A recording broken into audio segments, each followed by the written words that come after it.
所以才会挑了这样。还是这个后面这一场。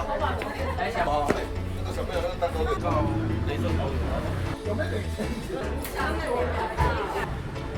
未来我们的服务项目包含手机维修跟电脑维修是我们最主要的主力作业。那当然我们也有卖一些配件跟相关的东西。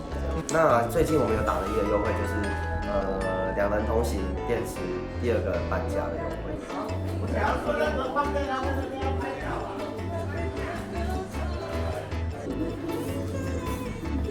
这个是钢化玻璃的，然后是3D 的，满版的。满版的。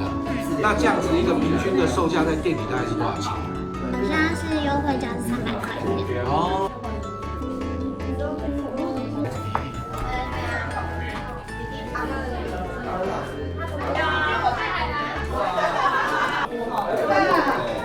你的鞋子好像学的哦。对啊，那这样它就会还回来。只是用什么样的电池啊？我们是有用过台湾所认证过的电池，电池有1000万产品责任险，请大家安心使用。它这边有带有1000万产品责任险，这个是电池的防伪标签。我们是跟这些恒工科技合作。